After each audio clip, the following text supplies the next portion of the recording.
তাহলে আজকে আমরা হচ্ছে লসিকা সম্পর্কে আগে জানি। লসিকা কি জানা আছে? বুঝা যাচ্ছে? হ্যাঁ, লসিকা। লসিকা জিনিসটা আসলে কি? ঠিক আছে। তো লসিকা বাংলা যদিও কথা, এর ইংরেজি হলো লিম্ফ বলা হয়।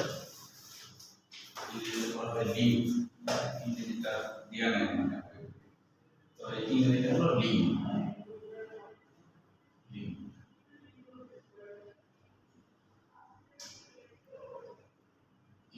লিম্ফ। আচ্ছা, তো এই লসিকার সরল বাংলা এটা আসলে লসিকা কথাটা আসছে সংস্কৃত লস থেকে, যার অর্থ হলো স্রোতের মতো বের হওয়া। স্রোতের মতো বের হওয়া। স্রোতের মতো বের হওয়া।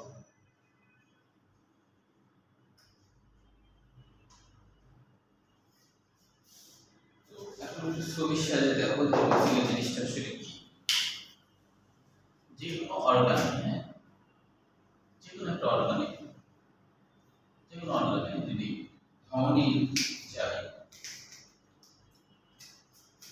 মনে করো ধমনীর একটা শাখা এই অর্গানে ঢুকলো, ঢোকার পরে সেটা কৌশিক নালিকায় পরিণত হয়ে যাবে, চিকন নালিকায় পরিণত হয়ে যাবে।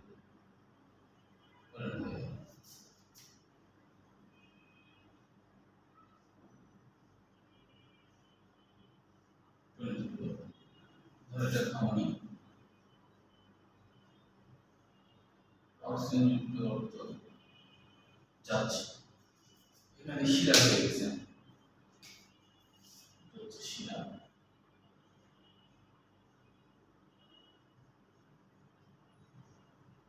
সেটা হলো অক্সিজেনযুক্ত রক্ত বের করে নিয়ে যাচ্ছে।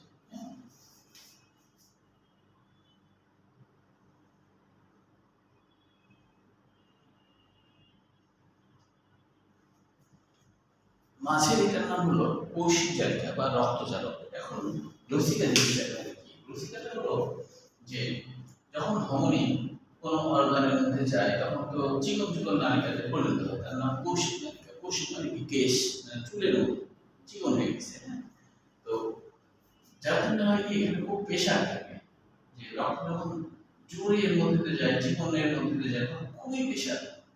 এই প্রেশারে দেখা যায় রক্তজালকের প্রাচীরে কিছু সূক্ষ্ম ছিদ্র থাকে, ওই ছিদ্র দিয়ে রক্তের কিছু তরল উপাদান এই সমস্ত জায়গায় এসে জমা হয়, এখানে এসে জমা হয়।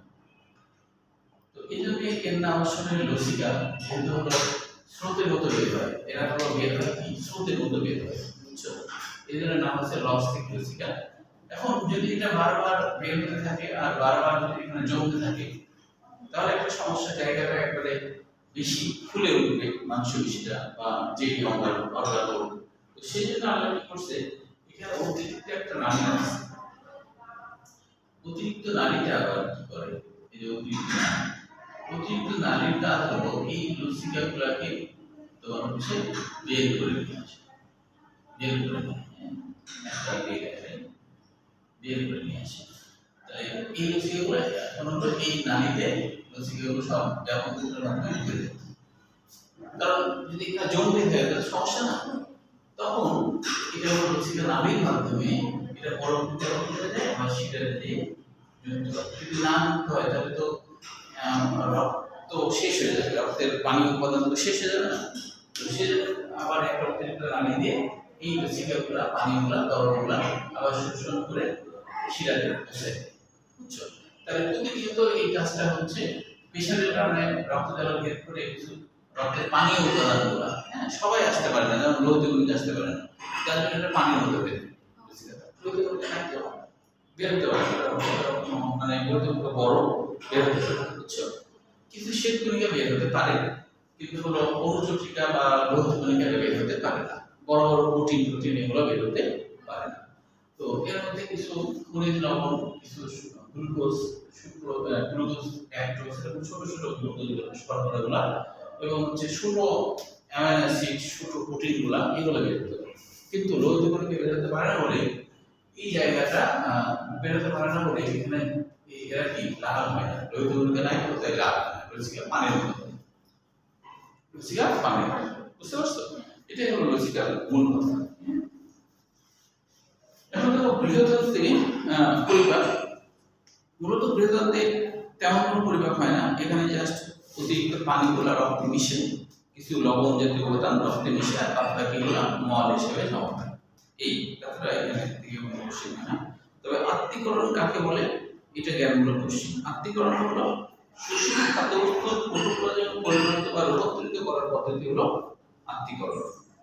তাহলে আত্তীকরণ কাকে বলে এটা বলে? এখন শোষিত হচ্ছে কি, যে আমাদের খাদ্য খাওয়ার মাধ্যমে যেগুলো গ্লুকোজ হলো, তারপরে অ্যামাইনো অ্যাসিড হলো, তারপরে চর্বি ভেঙে গ্লিসারল হলো, এই জিনিসগুলো প্রোটোপ্লাজমে মিশে যায়, প্রোটোপ্লাজমের পরিমাণ বেড়ে যায়, এটাই হলো আত্তীকরণ। হ্যাঁ, তো এখন এটাকে গঠনমূলক বা উপচিতি প্রক্রিয়া কেন বলছি? গঠনমূলক বা উপচিতি বলছি এই কারণে যে উপচিতি বিক্রিয়া মানে হলো, উপচিতি আর অপচিতি দুইটা বিক্রিয়া আছে, উপচিতি আর একটা হলো অপচিতি।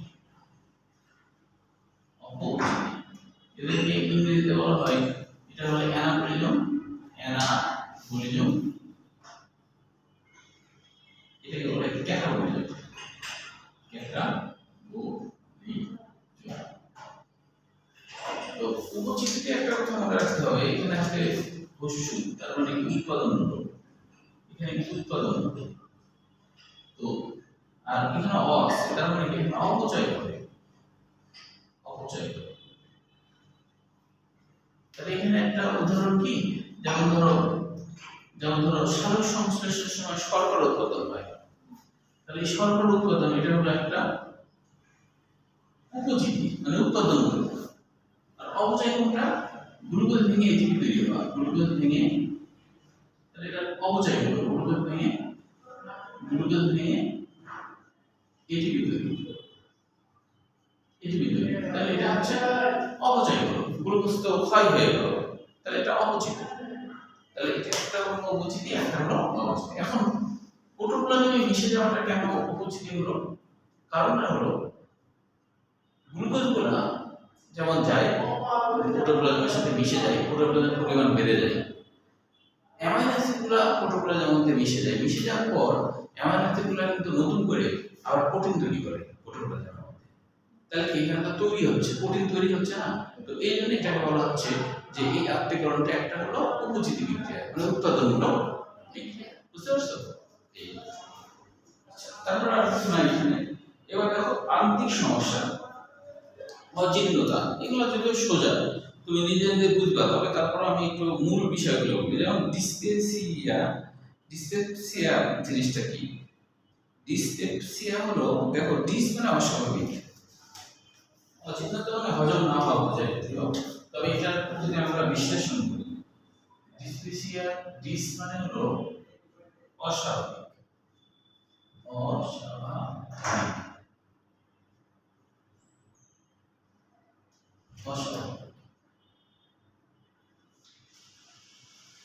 বা ত্রুটিপূর্ণ বোঝায়,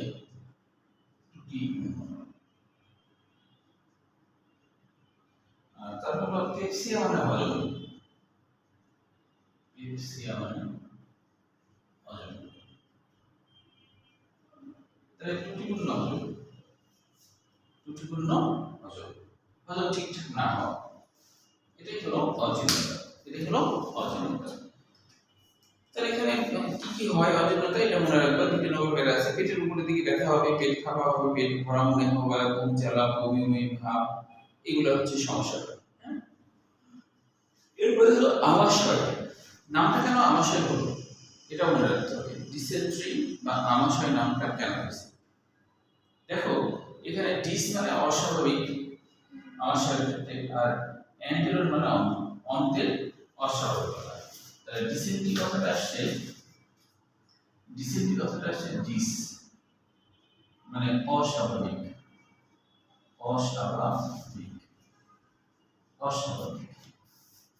আর অ্যান্টেরর মানে হলো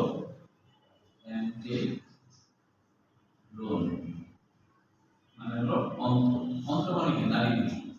নারীগুলির যে অস্বাভাবিক অবস্থা, স্বাভাবিক না অস্বাভাবিক, যেমন পায়খানা পিচ্ছিল হওয়া, বারবার পায়খানা হওয়া, অস্বাভাবিকতা, এটা হলো ডিসেন্ট্রি। তো এই ডিসেন্ট্রি বা আমাশয়, এখন এই আমাশয় নামকরণটা আসলে কেন হলো, কেন নাম আমাশয়? মনে রাখবেন, সংস্কৃত ভাষা আম মানে হলো অপক্ক বা অপরিপাক, অপক্ক বা অপরিপাক,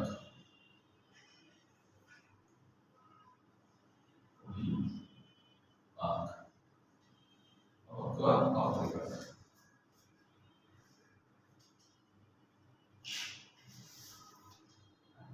আচ্ছা, এরপরে দেখো অপক্ক হলো, আর এই যে আমাশয়, আশয় মানে হলো আমাশয়, আশয় মানে হলো আশ্রয়স্থল, আশ্রয়স্থল, আশ্রয়স্থল। তার মানে কি দাঁড়ালো, আমের আশ্রয়স্থল মানে অপরিপাকের আশ্রয়স্থল যেখানে হয়, পেটের মধ্যে অপরিপাক খাদ্য খাবারের আশ্রয়স্থল, অপরিপাক খাদ্যের আশ্রয়স্থল, এটা বোঝায়। হ্যাঁ, এটা হলো আমাশয়। তো আমাশয় হয় এক ধরনের ব্যাকটেরিয়া, প্রোটোজোয়া ব্যাকটেরিয়া দিয়ে হয়। এটা অবশ্য প্রোটোজোয়া দিয়ে হয়, প্রোটোজোয়া ব্যাকটেরিয়া আলাদা আর কি। প্রোটোজোয়া কিন্তু প্রকৃতবশী হয়ে থাকে। তো অ্যান্টামোবিয়া হিস্টোলাইটিকা, তো এরকম নাম কেন হলো দেখো, অ্যান্টো মানে হলো অন্ত্রে, অ্যান্টো মানে হলো অন্ত্র, অ্যান্টো মানে হলো অন্ত্র, আর হচ্ছে অ্যামিবা মানে অ্যামিবা, অ্যামিবা অ্যামিবা মানে এটা একটা এককোষী একটা জীব, তবে এটা প্রকৃতিবশী। হ্যাঁ, তবে এটা প্রকৃতিবশী। তো প্রোটোজোয়ার মধ্যে পড়ে, প্রোটো মানে আদি, জোয়া মানে আদি প্রাণী এরা। তো এই প্রোটোজোয়া এক ধরনের প্রোটোজোয়া, এই প্রোটোজোয়া ভ্রমণে আমাশয় হয়। সিগেলা নামে এক ধরনের ব্যাকটেরিয়া আবার এই জীবাণুর জন্য দায়ী। সিগেলা কি? সিগেলা কিন্তু একজন বিজ্ঞানীর নাম, সিগেলা হচ্ছে একটা বিজ্ঞানীর নাম। সিগেলার বিজ্ঞানীর নাম হচ্ছে, পুরো নাম হলো কিউসি কিউসি সিগা, কিউসি সিগা বৈজ্ঞানিক নাম। তিনি এটা আবিষ্কার করতেন, তাই এই ব্যাকটেরিয়াটা তিনি আবিষ্কার করতেন, তাই তার নামে নাম দিয়েছে। সিগোলা নামে এক ধরনের ব্যাকটেরিয়া জীবাণুর সংক্রমণে আমাশয় হয়। আমাশয় কি কি হয়, ঘন ঘন মল দেখা হয়, মলের সাথে শ্লেষ্মা বের হয়, পেট ব্যথা, অনেক সময় শ্লেষ্মাযুক্ত মলের সাথে রক্ত যাওয়া, যা দ্রব্য হজম না হয়, এগুলো তো বুঝতে পারলো। তাহলে এটা হলো এই বৈজ্ঞানিক নামটা মনে রাখতে হবে, আর সিগেলা ব্যাকটেরিয়ার নাম মনে রাখতে হবে। হ্যাঁ, এবার দেখো কোষ্ঠকাঠিন্য, কোষ্ঠকাঠিন্য, কোষ্ঠকাঠিন্য মানে কি, অর্থাৎ মলটা শক্ত হওয়া, মলটা কি শক্ত হওয়া। তবে ইংরেজিতে কোষ্ঠকাঠিন্য ইংরেজিতে আলাদা নামে, এর আলাদা কারণ আছে নাম। দেখো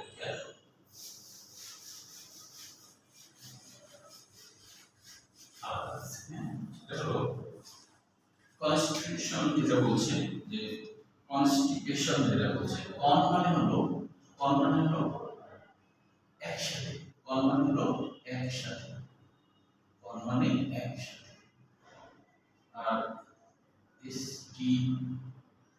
স্টিপেরি মানে হলো, স্টিপেরি মানে গাদাগাদি করা,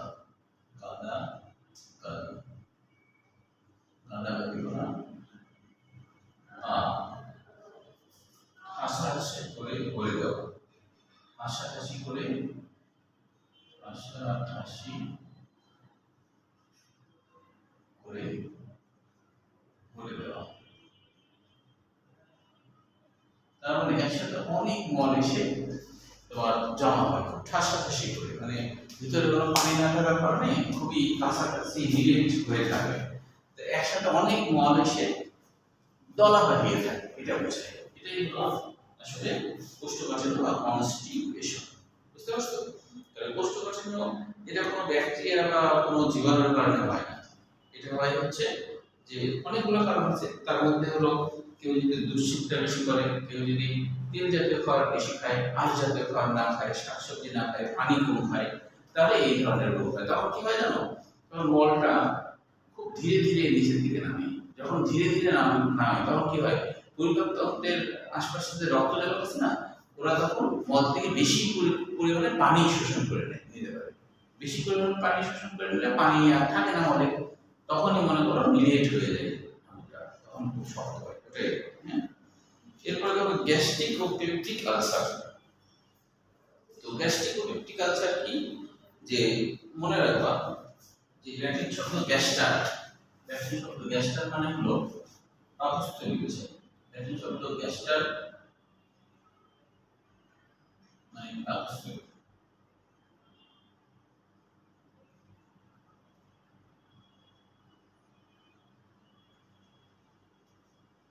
আর পেপটিক মানে হলো পাচক রস, পাচক রস, পাচক রস। আলসার মানে কিন্তু ঘা বোঝায়। হ্যাঁ, আলসার, আলসার মানে কি ঘা বোঝায়। কারণ পাকস্থলীতে ঘা, পেপটিক আলসার মানে পাকস্থলীতে ঘা। পাকস্থলী, পাকস্থলীর পাচক রসে, পাচক রসের প্রভাবে সৃষ্ট ঘা। পুরো অর্থ হলো পাচক রসের প্রভাবে সৃষ্ট ঘা। পুরো অর্থ হলো পেপটিক আলসার মানে পাচক রসের প্রভাবে প্রভাবে সৃষ্ট ঘা।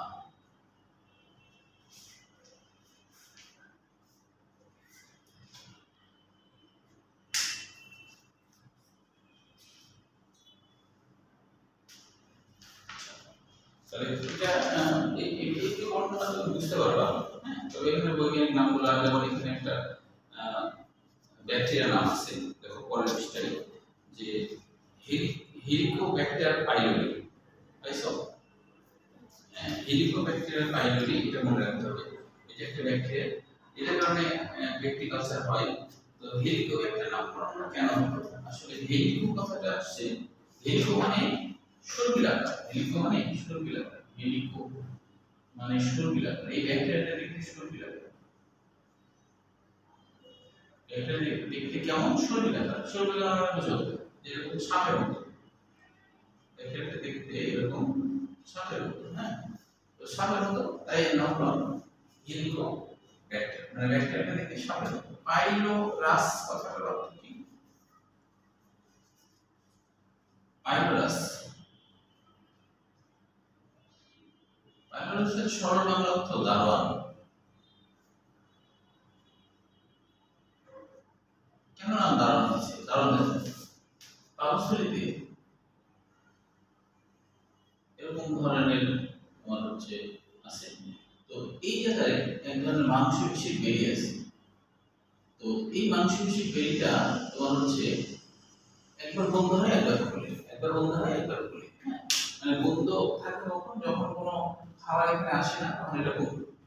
যখন এখানে হজম হয়ে যায় ঠিক তখনই এই দরজাটা খুলে যায়, তখন হলো ডিউডেনামাইন খাবারটা আসে। তো এইটা তো দারুণের মতো কাজ করছে, একবার বন্ধ করে একবার খুলে, তাই না? তো এই অংশে, এই ঠিক পাইলোরাস অংশে, পাকস্থলীর শেষ অংশে, এখানে সাধারণত পেপটিক আলসার হয়। বুঝছো? এটাই হচ্ছে। আর লাস্টের দিকে দেখো একটা কথা আছে যে এন্ডোস্কোপি। এন্ডোস্কোপি পরীক্ষা করলে বোঝা যায়। লাস্ট করতে অত লাস্ট না, এন্ডোস্কোপি। এন্ডো মানে কি ভিতরে, স্কোপি মানে দেখা, ভিতরে দেখা। হ্যাঁ, এটা হলো মুখের মধ্যে একটা পাইপ দেয়, ক্যামেরা থাকে, ক্যামেরার সাথে একটা পাইপ দেয়। বুঝছো? এটা বেশ আরামদায়ক না কষ্ট করে। যারা বুঝতে তারা বলে মানে তোমার বমি চলে আসবে, বমি হবে না, কারণ তোমাকে 12 ঘন্টা খেতে দিতে লাগছে, এরপরে না খাওয়া রাখবে যেন বমি না হয়। বুঝছো? তারপরে পরীক্ষা করা হবে। আচ্ছা, এবার দেখো অ্যাপেন্ডিসাইট। তো অ্যাপেন্ডিসাইট কথাটা আমরা তো জানি অ্যাপেন্ডিসাইটিস কোথায় থাকে, এই যে ধরো এইভাবে করে করে ক্ষুদ্রান্ত ক্ষুদ্রান্ত পরে এখানে এসে এইভাবে করে এসে এইভাবে কোনো বৃহদান্ত আসে, বৃহদান্ত।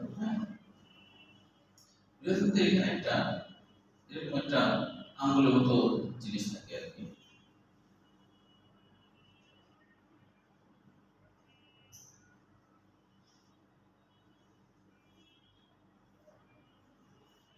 এই জিনিসটার নাম হলো অ্যাপেন্ডিক্স। অ্যাপেন্ডিক্স অ্যাপেন্ডিক্স বলা হয় এই জিনিসটা। অ্যাপেন্ডিক্সের বাংলা অর্থ কি আসবে? অ্যাপেন্ডিক্সের বাংলা অর্থ, অ্যাপেন্ডিক্স কথাটা আসছে অ্যাপেন্ডিয়ার থেকে।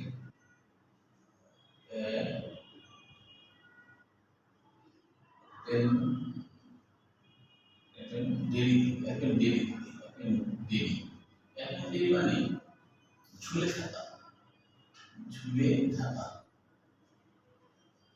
ঝুলে থাকা। অ্যাপেন্ডিয়ারি মানে ঝুলে থাকা, অ্যাপেন্ডিয়ারি মানে ঝুলে থাকা।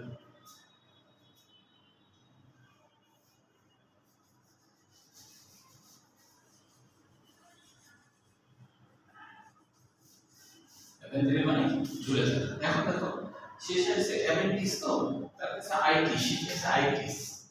আইটিস আইটিস মানে হলো প্রদাহ, প্রদাহ বা ইংরেজিতে বলা হয় যে ইংরেজিতে আরেকটা বলা হয় ইনফ্লামেশন, বলা হয় ইনফ্লামেশন, ইনফ্লামেশন, ইংরেজিতে হলো ইনফ্লামেশন। এই মানে তো ভিতরে, মানে তো ভিতরে, মানে ভিতরে। আর ফ্লামেটর, আর ফ্লামিয়ার মানে ফ্লেমিয়ার মানে ফ্লেমিয়ার,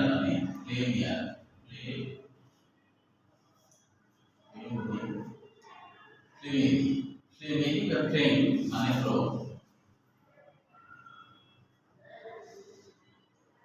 আগুন জ্বালানো, আগুন জ্বালানো, আগুন জ্বালানো, আগুন জ্বালানো।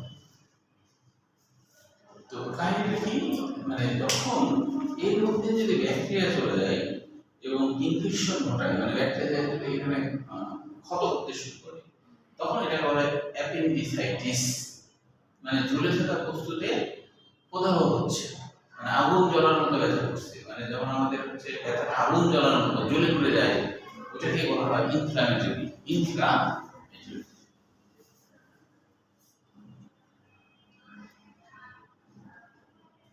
কৃমিজনিত রোগ এটা আমরা নিজে নিজে বুঝলাম। সর্বশেষ দেখো ডায়রিয়া, কৃমিজনিত রোগ নিজে নিজে। ডায়রিয়া রোগটা সবই কিন্তু শিশুদের জন্য করতে হবে। ডায়রিয়া কথাটা আসছে কিভাবে দেখো, ডায়রিয়া কথাটা আসছে ডায়া, ডায়া মানে হলো হেড, হেড করে, হেড করে বা প্রবলভাবে, প্রবলভাবে, প্রবলভাবে, প্রবলভাবে। আর রিয়ান কথাটার অর্থ হলো রিয়ান, রিয়ান, রিয়ান, রিয়ান কথাটার অর্থ হলো প্রবাহিত হওয়া, প্রবাহিত হওয়া। তার মানে প্রবলভাবে প্রভাবিত হয়, মল মল আর কি, মলটা প্রবলভাবে প্রভাবিত হয়। স্বাভাবিকভাবে প্রভাবিত না হয়, প্রবলভাবে প্রভাবিত হয়। স্বাভাবিকভাবে না হয় না, প্রবলভাবে হয়। স্বাভাবিকভাবে না হয়, প্রবলভাবে হয়, ওটাই বলছে যে ডায়রিয়া। ডায়রিয়া সাধারণত যে সবসময় যে জীবাণুঘটিত তা না, সবসময় জীবাণুঘটিত হয় না। অনেক সময় তোমার অ্যান্টিবায়োটিক ওষুধ খেলা, ব্যথার ওষুধ খেলা, তোমার সেই কারণেও দেখা যায় সাইড এফেক্ট হিসেবে ডায়রিয়া। অনেক সময় কি হয় যে গ্যাস বেড়ে গেছে অনেক বেশি, সেই জন্য তোমার ডায়রিয়া হতে পারে। তবে কিছু ব্যাকটেরিয়া এবং ভাইরাসের কারণে ডায়রিয়া হয়, মনে রাখতে পারো। কিছু ভাইরাস যেমন rota virus, rota virus, viral ধরনের ব্যাকটেরিয়া বলে আবার হচ্ছে ভাইরাস আর একটা হলো ব্যাকটেরিয়া ভিব্রিও কলেরা এটা ব্যাকটেরিয়া এই এদের কারণে তোমার হচ্ছে যে ডায়রিয়া হতে পারে ডায়রিয়াটা তুমি নিজেই বুঝতে পারো তাহলে এগুলো আশা করে দেখবে সমস্যা আছে কিনা ঠিক আছে আর আগামী দিনে আমরা 4 শিখব